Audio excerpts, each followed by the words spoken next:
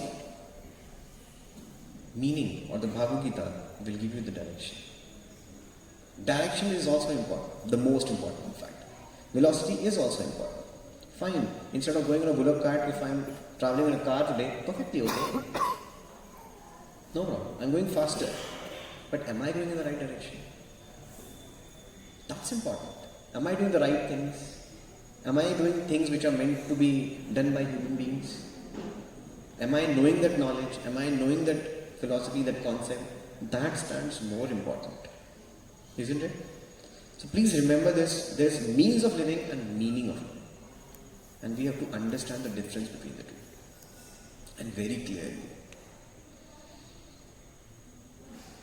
There is no end to the glories of scriptures. And you must have heard over a lot of series of lectures and a lot of other things. I'll tell you some basics today, and that too from a different perspective. Something you would have not thought about. There are a lot of glories. उसमें scientific भी बहुत कुछ है, medical sciences के लिए भी already बहुत कुछ है, like we also talked about. Today I talk about the psychological aspects. The scriptures are called the psychological Indian psych. One of the best things about psychology, and this is specifically for the Rig Veda, which I was reading some days back. It's a perfect thing for psychology. There are no books which can match the knowledge which the Rig Veda gives about psychology. And as a matter of fact, even the Westerners knew that the Indian scriptures are very important. Oxford में जब the first sound recording was done, first time ever recorder बनाया था कि इसमें sound record कर सकते हैं, and they wanted to experiment.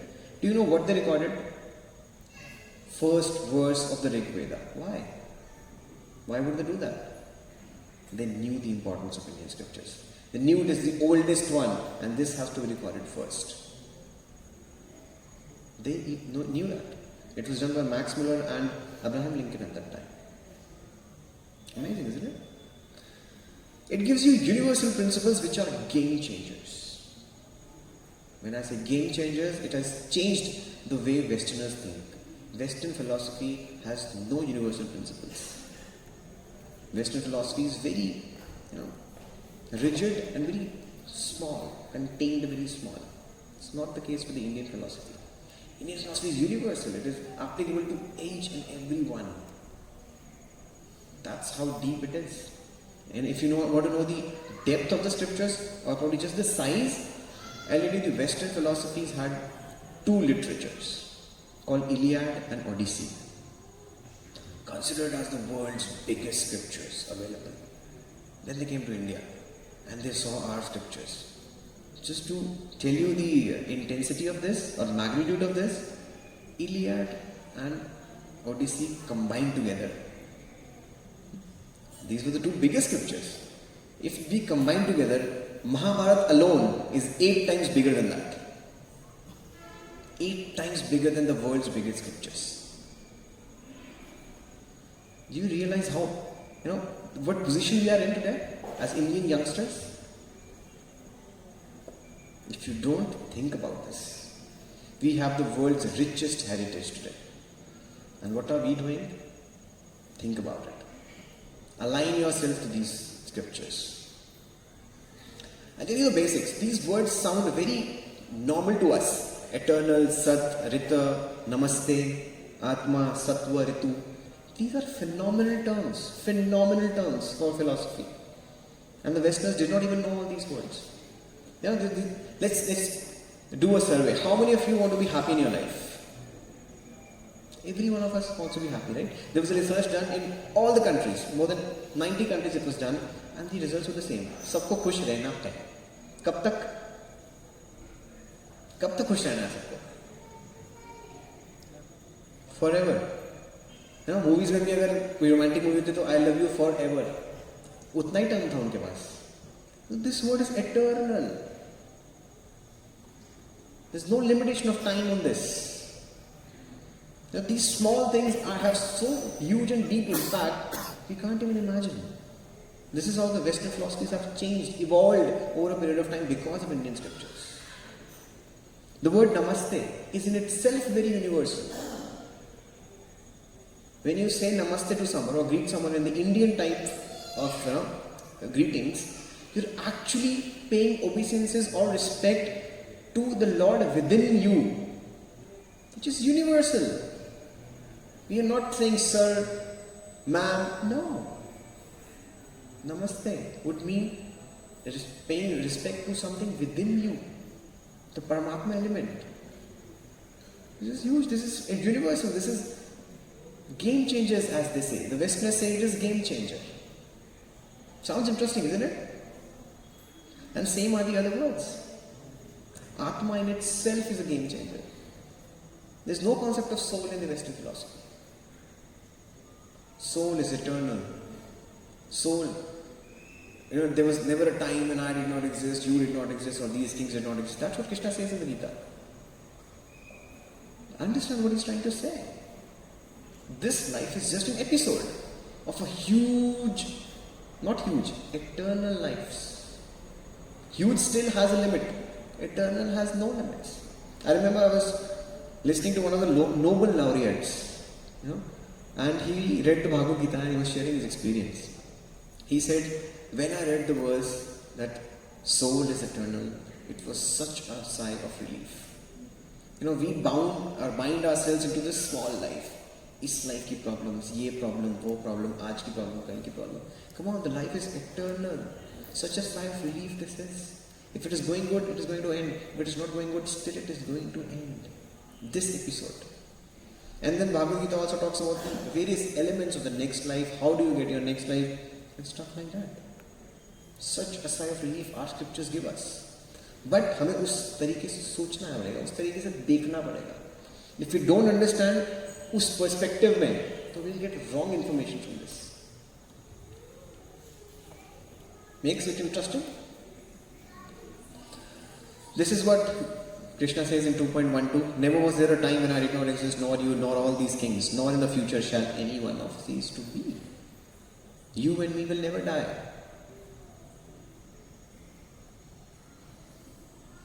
It should relieve a lot of stress from your mind. This statement itself is so relieving. A bigger vision motivates you, inspires you much, much, much better, rather than having a very small vision. Isn't it? We'll see an example also for this. How about today? Now I'm talking about terms which have changed the philosophy of the world. After reading Indian scriptures, they've come to know, this is what they're talking about. The 6 Indian philosophies even today are open for challenge, even today are strong enough to defeat any philosophy in the entire world. I can't talk about the cosmic world because I have not experienced that, but in this world there is no philosophy which can beat that. The 6 Indian strong philosophies. And what about today? How do you feel if I call you passionate? Energetic, enthusiastic, ambitious. If I called you passionate, just 300-400 years ago, it would mean painful. You must have heard passion of the Christ. That was not talking about the energy of the Christ. It was talking about the pain of the Christ. The word has evolved over a period of time. So context is very important. How about if I call you you're smart? What do you think? Smartness today means intelligent, good looking. If just 200 years ago I would call you smart, it would mean painful again.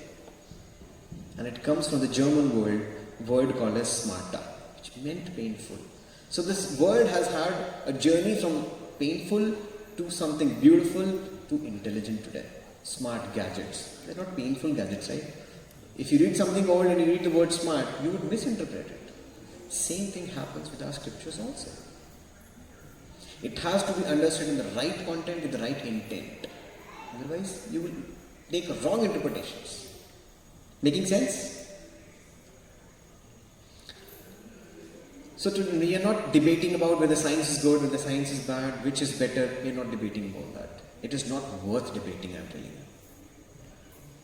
you. Right from today, pick up your scriptures and start reading. No more convincing, no more persuasions, nothing. Nothing doing. You must realize as Indian youngsters that yes, our scriptures are very powerful and we need to read it. The only problem we have, and what we will going to discuss henceforth in this presentation, is the practical problems which we have. So the one thing is very clear. Bhagavad Gita is very much applicable for today's age of artificial intelligence, deep learning, whatever you can relate to. Even though we are into, as he said, we are getting into automatically shaping objects, still Bhagavad Gita stands relevant. Because it is trying to tell you to manage your mind. It is giving you a meaning for life. And science is giving you means for life. This is absolutely clear, crystal clear. Right? So now we'll talk about some practical problems which we face. And I'll show you some researches also done on this. This is what situation we are in today. We don't want to step out of this. We have made our own shell, our own circle, and we wish to stand in that circle. We don't want to move out. Bahar nikalna padega. There is no choice. This is what is called as your comfort zones. Your brain is not limited. You are making it limited. It can, it is. You can imagine a lot of things. You can read a lot of things. You can gather a lot of knowledge. You have to make an effort to do that. If you don't make an effort, you'll be always sitting in this comfort zone. As a matter of fact, I tell you, the Einstein's brain, even today, is preserved in a formalin solution in a lab. You know why they did that? When he died, they took out his brain to study whether his brain is different, what different, how different it is, why was he a genius, why not others are as genius as he was. And the results say there is no difference at all. In fact, he used only 7% of his brain. तो अपने तो एकदम fresh हो गए. Right? He used 7%. He's a big genius. I think we are brand new. अभी अपना packing भी खोला नहीं. It's time we open the pack and start using it. First thing, come out of your comfort zones. Stretch yourselves. Read the scriptures. Don't understand it? Still keep on reading. Get the contexts right first. Understand the entirety of the scriptures. Read the Bhagavad Gita. Anyhow, we are starting a challenge from yesterday. We started a challenge. In the next 60 days, you can read the Bhagavad Gita. And we'll tell you the steps also to do that in a very systematic manner. It is very much possible if you have the right intent. You have to start it. If not today, tomorrow. And this is the right time. As youngsters, we must be well versed with the Bhagavad Gita. A story which happened a few years ago. There's a guy called as Easy Eddie. I'm telling you this story because how important it is to leave a legacy.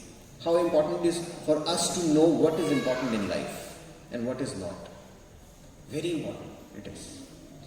This guy was Easy Eddie. He was one of the best lawyers in Chicago. Best lawyers. He knew the law in and out. Even the biggest of chief justices would be afraid of him. Because he would interpret the law in such a way that even the justice could not think of. He became very much entangled and associated with the gangsters. Gangster कुछ भी करते थे ये उनको बचा लेता था, because he knew the law so well. कोई भी उनको पनिश नहीं कर पाता. Law could not punish it. And we talking about the US law which is very strict, right?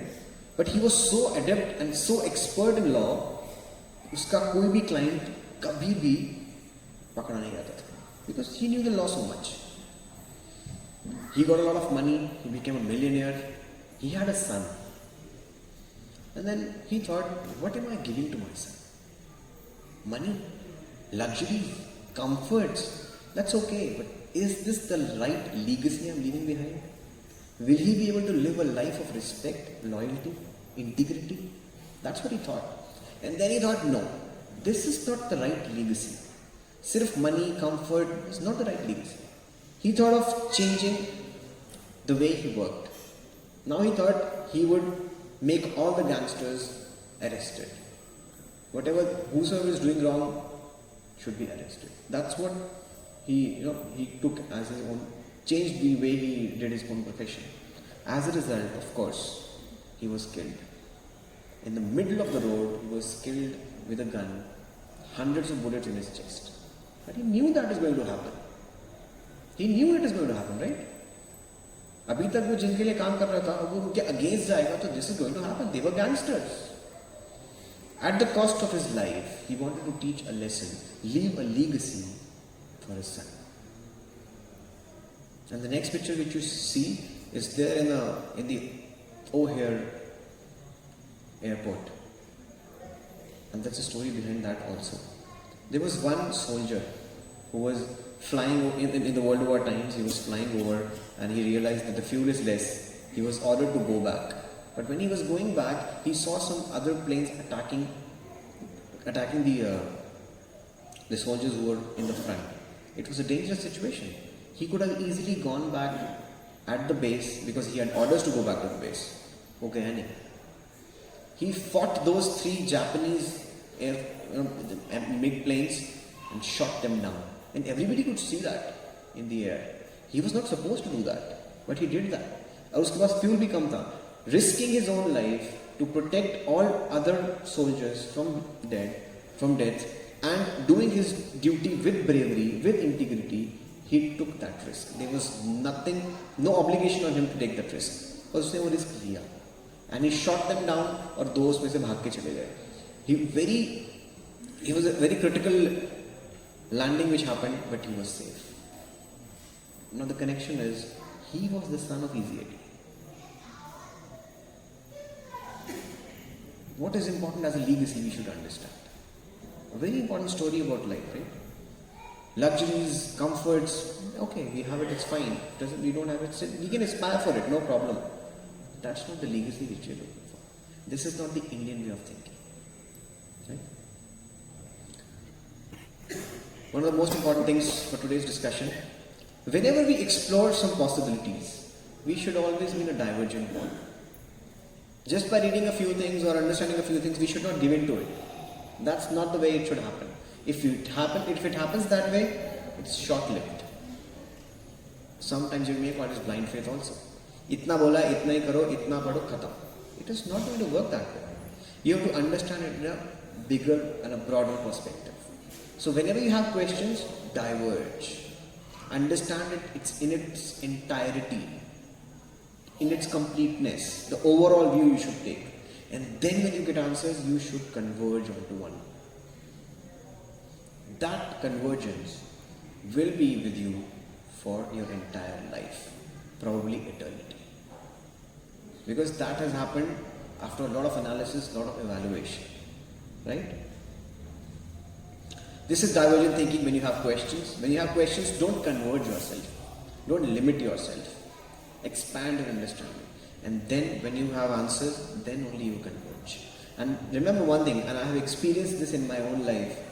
If you have active questions in your mind, definitely you will get answers in some way or the other, by some means or the other.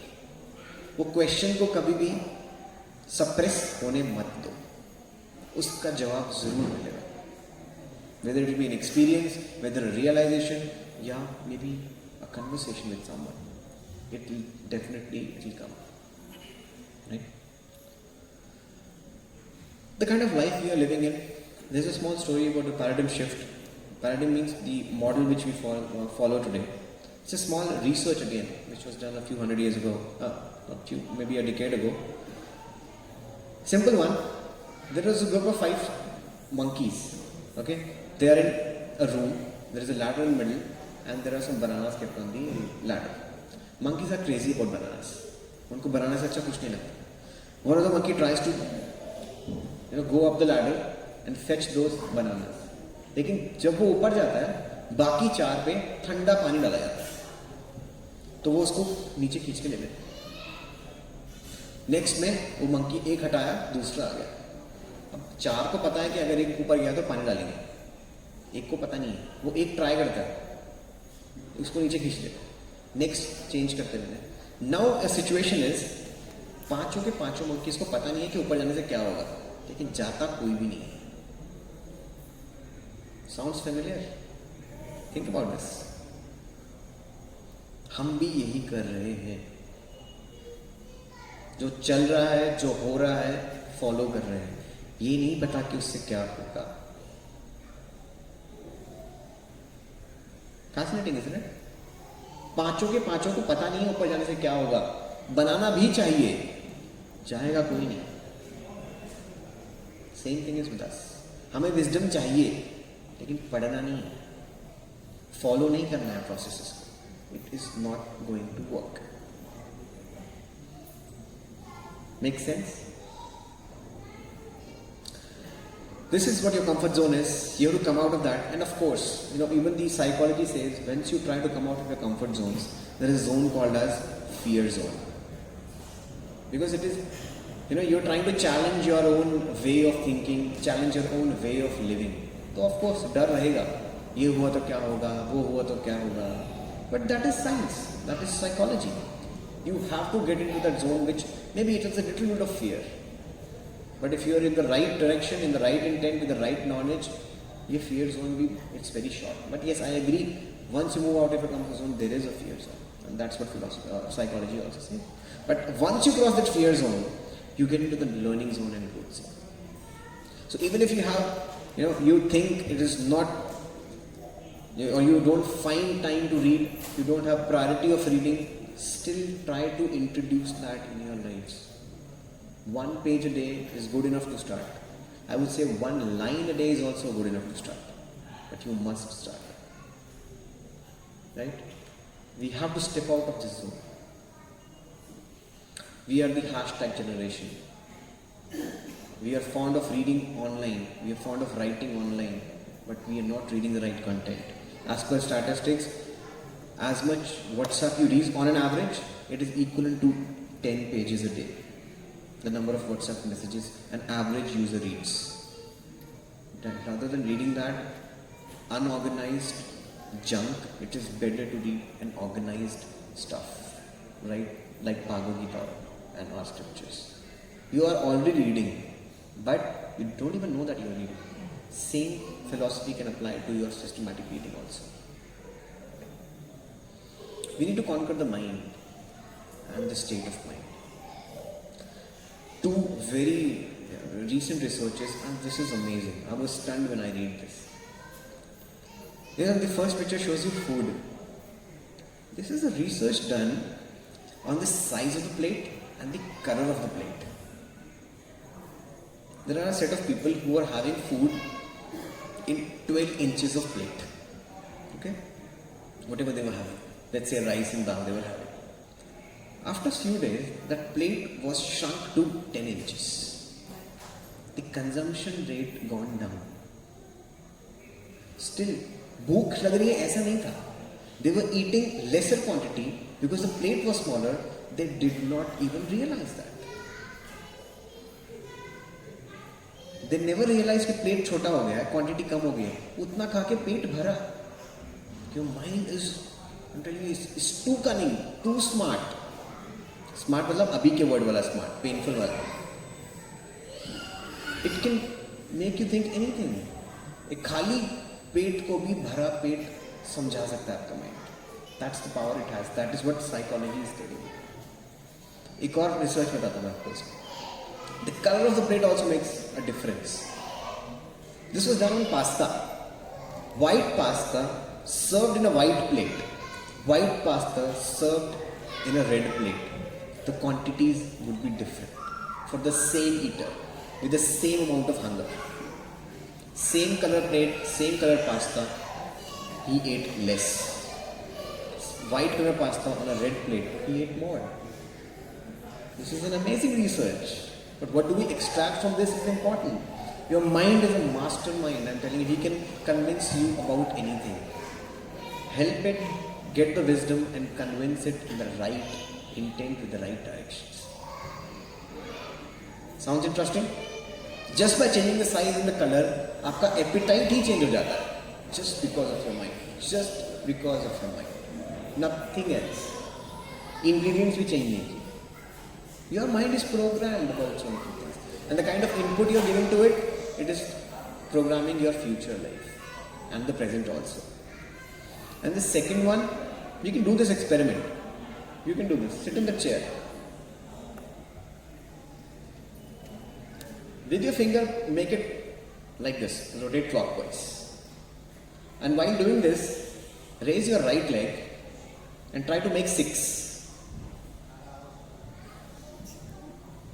You cannot do that.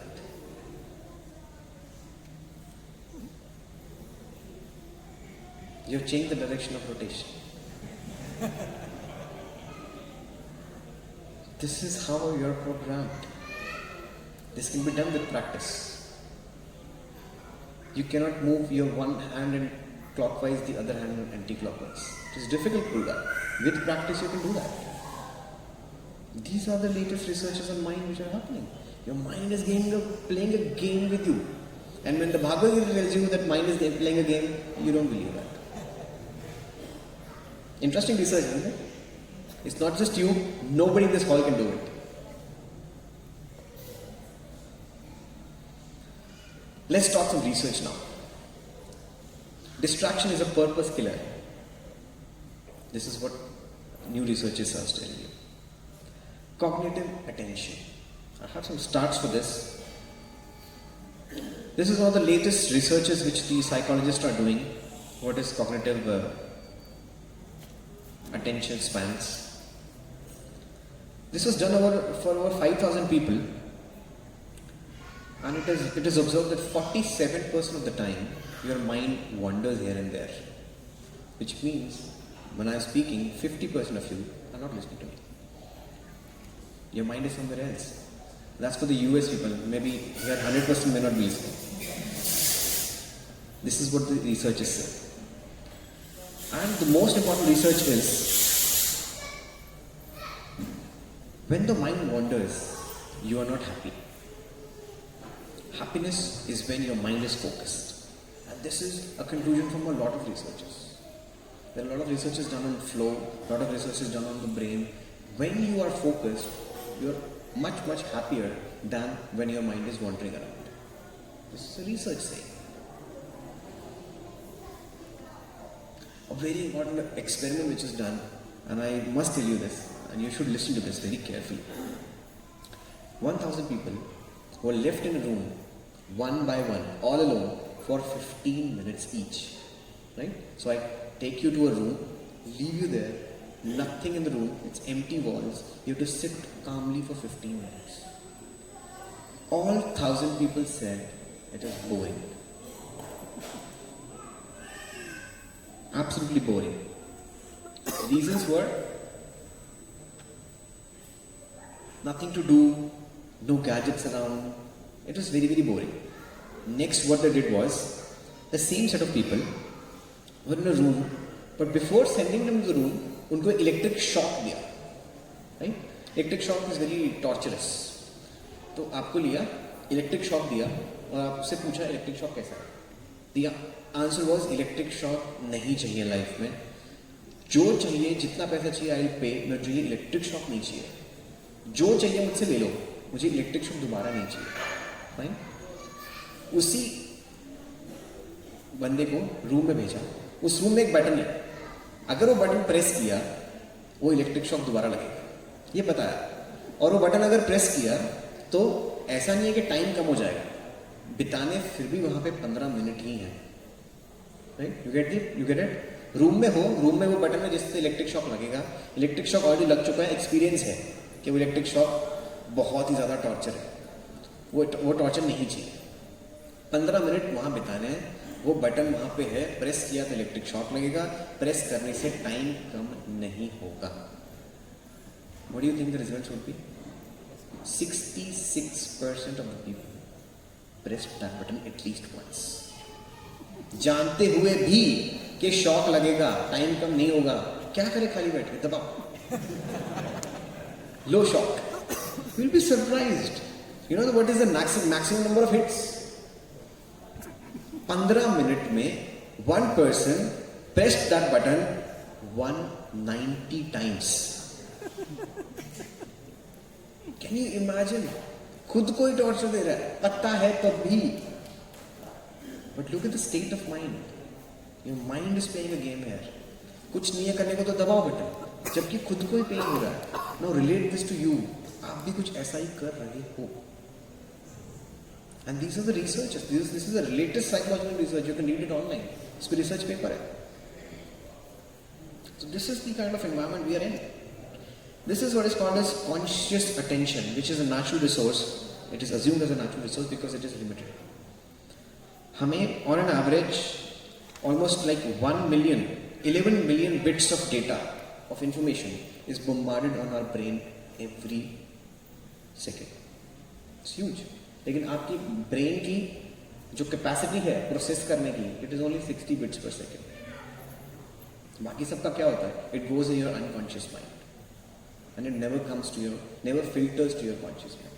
This is what the latest details say, which means 99.994% जो बाकी का data है, it is always in the unconscious mind.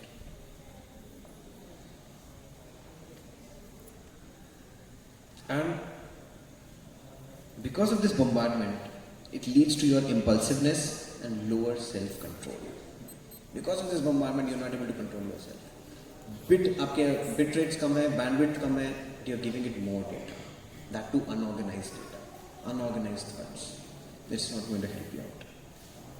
So you must preserve this precious conscious attention. This is what the neuroscience says, the latest ones. And if you have a precious conscious attention, these things happen in your life. You're able to seek new information. You're able to differentiate between different streams of information, which means nothing but wisdom. Right, wrong, good, bad. You can choose only when you have a good attention conscious. And the most important part of it, you can stay with the stuff which is most important. You can leave aside which is not important and you can stay with what is important. Only if you have a very good conscious attention. Sounds interesting? The latest research says this. And their terming is this as mindfulness. You must have heard this word mindfulness. This is what the researchers are behind that. And it gives you a purpose, it helps you pay more attention to things and makes you happy. This is what neuroscience has to say. This is attention span. It is ridiculously going down. Now your attention spans are less than a goldfish. Quite a surprising figure this is. Very, very surprising. If this doesn't increase, we are going to be a lot which is good for nothing. 9 seconds. And we are at 8 seconds. You know what it means? Only for 8 seconds you are able to focus on something. After 8 seconds you get distracted. Not good for you. Not good for anyone. You must increase this. This can happen by reading. Reading is one of the best ways to increase your focus, attention span. Reading, meditation, chanting, these are the things which can help you increase this attention span. Right? If you do 1 round a day, 108 beats, at least it takes 7-8 minutes. If it is focused, you have crossed the attention span by 100 times, more than that. If you read 10 pages a day, it takes 15 minutes focused. You are crossing the attention spans and you must do that. It's a must. The most relieving part, this is what I liked about these researches. If you read or spend time on the digital media, your attention goes down, ridiculously down. But the traditional storytelling style increases your attention span. It makes you much, much more focused. And let me tell you, all the scriptures of India, let it be any Veda, let it be Srimad Bhagavatam, Mahabharata, Ramayana, is in the form of storytelling. It's a story inside a story, inside a story, inside a story, which makes it much more interesting, which increases your spans by multiple times. By this research also, it is a must to read Indian scriptures, must to read the Bhagavad Gita, must to read the Srimad Bhagavatam. Right? Srimad Bhagavatam is an amazing way of storytelling. It's a story inside a story, inside a story, inside a story. If somebody is telling you, if the narrator is narrating the story, it's a story which was told to somebody else in the previous lines, to somebody else in some other storyline. It's an absolutely, amazing narrative. So we must get into that. And our scriptures are already in that mode. Today people are talking about, even in business we talk about storytelling, business storytellings. Gone are the days of only data and statistics. We talk about stories. And here we have scriptures more than 5,000 years ago following the same patterns to make you realize and make it much more interesting for you. What a thought process this is. What a heritage we have. Now we'll talk about the Bhagavad Gita. The mind is restless, turbulent, obstinate and very strong. O Krishna, and to subdue it, I think is more difficult than controlling the wind. This is what the psychology is also telling us. It is very difficult to control the mind. It also talks about action. The living entity in the material nature thus follows the ways of light. Now this verse again, if I give you another perspective, would change the way you think. Like we say, everything happens with the will of the God. In this verse, it gives you a hint.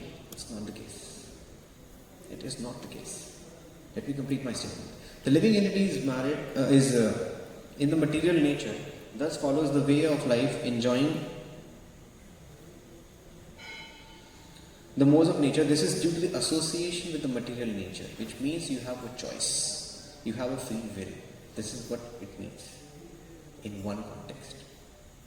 Everything is happening because of God doesn't mean you sit in your home, lying in your beanbag and doing nothing. Everything is happening by the will of God. It is not that way.